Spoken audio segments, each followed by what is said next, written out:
구약 성경이 말하는 언약 이야기, 성경 속에서 풍성하고 입체적으로 드러나고 있는 언약이라고 하는 개념에 대한 이야기를 신현우 교수님의 책 새언약과 율법 2장의 논의를 따라가며 여러분께 소개해드려 보도록 하겠습니다. 구약에는 정말 다양한 언약의 모습들이 보여지는데요. 특별히 그 하나님과 우리 사이에서의 언약들이 이루어질 때 있어서 우리는 하나님의 은혜와 인간의 순종 사이에 놓인 그 미묘한 균형점, 그러니까 그 관계가 어떻게 되는 거냐 말할 때 있어서 하나님의 은혜와 인간의 순종이 항상 같이 있는 모습이냐, 그런데 그거는 어떻게 가령 하나님의 은혜가 있으면 인간이 순종하는 거냐, 이런 식의 논의를 다루는 건데요. 이는 우리가 성경을 보면서 고민해 볼 수 있게 되는 주제인 것인데, 이런 은혜와 순종, 하나님과의 언약과 율법, 이 관계성을 고민하면서 성경 안에서 언약이라는 주제를 비춰보며 그러한 관계성이 어떤 식으로 나타나는지 확인하기 위해서 우리는 성경 본문 자체를 쭉 따라가며 읽어볼 필요가 있게 되는 겁니다. 이로써 우리는 우리의 신앙과 신학을 형성하는 배경을 갖게 될 수 있는 것이겠고요. 그래서 그것으로서 우리의 신앙생활에 곧바로 영향을 끼칠 수 있는 것이 되기 때문이겠죠. 이 책과 영상 가이드를 통해서는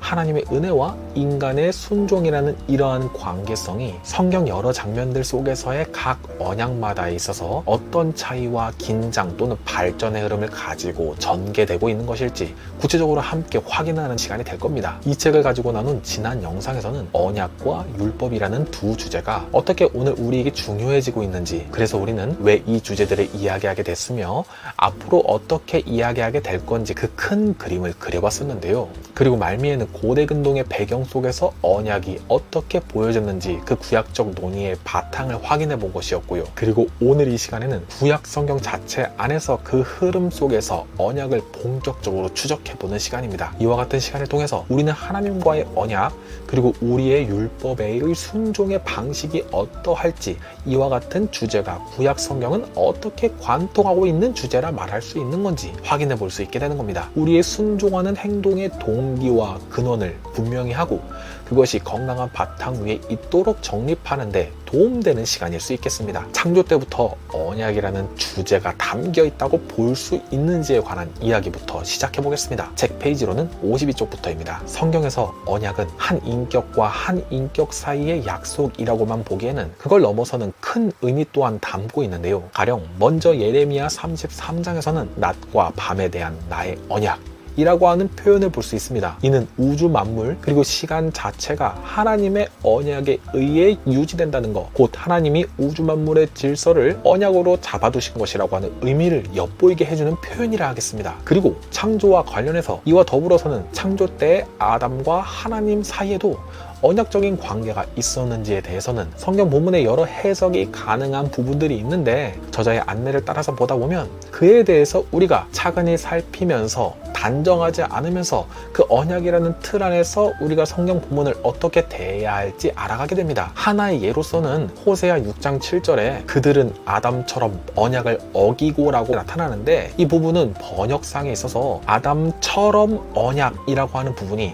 꼭 그렇게가 아니라 가령 아담이라는 게 히브리어적으로는 거기에서로 읽을 수 있는 부분이 되어서, 그러니까 아담이 언약을 맺은 것처럼이라는 식으로 볼 수 있는 본문이라기보다는 거기에서 언약을 맺은 것으로 수정될 수 있다는 식으로 그런 고려가 유념된다는, 즉 본문을 따라가면서 해석하되 우리가 가능성으로만 두어야 할 부분과 조금은 더 확정적으로 볼 수 있어서 그걸 바탕으로 신앙관을 세울 수 있는 것 사이를 구별하면서 그렇게 논의를 차근히 진행해 나가는 것이 눈에 띄었고요. 그런 점에서는 우리가 이렇게 하나의 주제를 갖고 성경 안에서 어떤 관계성을 조직적으로 정립하는 작업을 할 때 있어서 어느 한쪽의 틀로 무리하게 끼워 넣지 말아야 한다는 그런 태도를 갖출 수 있어야 함을 이 부분을 다룰 땐 그런 것도 함께 체크해 볼 수가 있었고요. 그 다음으로는 노아 본문으로 가서 하나님께서 홍수 이후에 노아와 가족들 그리고 모든 생물과 더불어서 다시는 온 세상을 물로 멸하지 않겠다 약속하시면서 무지개를 보여주신 대목 있잖아요. 해당 본문은 이렇게 나타나고요. 무지개가 구름 사이에 있으리니 내가 보고 나 하나님과 모든 육체를 가진 땅의 모든 생물 사이에 영원한 언약을 기억하리라. 창세기 9장 16절. 그런 한편 이 노아 언약에 있어서도 순종이라고 하는 주제는 유기적인 짜임 안에 있는 거라서 노아가 방주를 짓고 하나님 말씀에 준행하여 양식을 준비하는 등 모든 명령에 순종한 결과로 이루어진다는 차원 안에서 이루어지기 때문에, 즉 언약은 일방적 선포만으로 하나님 편에서만 이루어질 것으로 보는 것은 아니고 하나님의 은혜와 인간의 순종의 역동이 얽혀 있음을 보게 하면서 본문 안에서 이렇게 언약과 율법의 관계가 어떻게 나타나는지 우리를 조금씩 빠져들게 만드는 시간이 계속되고 있었습니다. 그리고 아브라함 언약은 언약을 논할 때 있어서 굉장히 중요한 또 하나의 분기점으로 표현되는 대목이 되는데요. 하나님은 아브라함을 부르실 때 고향, 친척, 아비 집을 떠나라고 하셨고, 그 순종 이후에는 땅과 자손과 복을 주겠다 하셨지요. 그렇게 아브라함은 하나님의 약속을 받아들이는데, 그런데 그의 인생 전체는 계속해서 하나님으로부터 네가 내 앞에 완전하라, 의와 공도를 행하라, 이런 기대가 나타나고 있는 걸 보게 되거든요. 심지어 아들 이삭을 바치라는 명령으로서 그런 순종의 확인은 절정을 이루고 있기도 했고요. 이렇듯 언약의 성취가 은혜로 시작되고 이어진다 하더라도 또한 그 은혜에 대한 응답의 차원에서든 어떤 형태에서든 순종과 책임 있는 신앙의 면모는 계속 요구되고 있다고 볼 수 있는 것이지요. 또 한편으로 이 아브라함의 언약은 신약의 새 언약이라고 하는 그것의 그림자로 보일 지점으로 나타나고 있는 건데요. 이는 한 사람의 순종의 차원으로서 이제 아브라함 후손들은 영원한 언약의 구도 안에 들어오게 된 것으로서 표현되기 때문입니다. 그러니까 아브라함은 은혜로 언약에 들어갔으나 또 그 한 사람으로 인해서 후손들이 그 언약 아래에 자동적으로 포섭이 된 거잖아요. 그러니까 이는 어떤 면에서 신약의 새 언약도 한 사람 예수 그리스도로 인해 하나님의 언약의 복의 영향 하에 있게 만들었다는 점에서, 그런 흐름이 있다는 점에서 아브라함 후손도 설령 죄를 짓고 포로되고 땅을 잃고 흩어져도 하나님의 언약과 신실함은 끊이지 않고 다시 계속 이어질 것으로서 나타나고 있는 것이니까요. 그런 연결점들, 신약에 대한 얘기로서 보게 되는 부분도 있음도 확인하게 하고요. 또한 이 흐름은 연장해서 곧 모세의 언약이라고 말할 수 있는 시내산 언약으로 흘러들어가게 됩니다. 이는 모세 한 개인에게만 약속된 것은 아니라 출애굽 사건이라는 은혜로운 구원을 경험한 백성 자체에게 주어진 새로운 삶의 기준인 것이죠. 이것은 이들이 거룩한 백성이 되게 하시도록 하기 위한 언약이라는 점에서 거룩한 백성이 되게끔 하는 그 언약의 조건성의 측면이 아주 구체적으로 부각되고 있는 언약이었습니다. 십계명을 비롯하여서 율법이 낭독되고 백성들은 우리가 다 행하겠다고 응답하지요. 언약 체결에 피, 희생제사, 안식일 같은 표징들이 등장하면서 언약의 구성 요소가 되고 있고요. 한편 이스라엘이 그런데 언약을 어겼을 땐 하나님은 단호하게 심판하시고 거룩한 백성으로서의 자격을 상실한 모습에 대해 응징하기도 하시지요. 물론 그럼에도 또다시 모세의 충고나 아브라함의 언약을 근거로 하여서 다시 회복의 길도 열어주시고요. 자세히 보면 결국 은혜와 순종 사이의 긴장과 그 속에서의 언약의 갱신과 발전은 구약에서 계속해서 이어지고 전개되고 발전되고 변화되고 있는 패턴으로 나타나고 있음을 확인하게 하는 겁니다. 또 하나의 모세 언약이라고도 볼 수 있는 모압 언약은요, 시내산 언약의 하나의 연장으로서 마찬가지로 출애굽 사건을 전제로 하면서 율법 준수의 요구가 요청되고 있지요. 아브라함 언약에서 모세 언약으로 발전되면서 나타나는 주된 특징을 앞선 언약은 하나님 편에서의 이 백성을 놓지 않으시겠다는 좀 더 일방적 측면의 그 약속의 면이 컸다면, 모세 언약으로 가면서 좀 더 방점이 서는 부분은 이런 모세 언약적 측면에서는 백성들 차원에서, 즉 인간이 깨버릴 수도 있는 형태로 말하자면 이들이 거룩한 백성의 삶을 살지 않을 때는 깨질 수도 있는 것처럼 이 흐름이 나타나고 있다고 그렇게 설명이 되고 있는 거였고요. 그러니까 하나님의 뜻대로 살지 않아버린 백성들의 모습이 여과 없이 나타나는 것을 통해서 이 언약에서는 조건적 면모가 어떻게 나타나고 있는지를 확인되게 하는 것이지요. 이렇게 다시 보면 성경 속의 언약이 가진 색깔이 참 다채롭다는 것.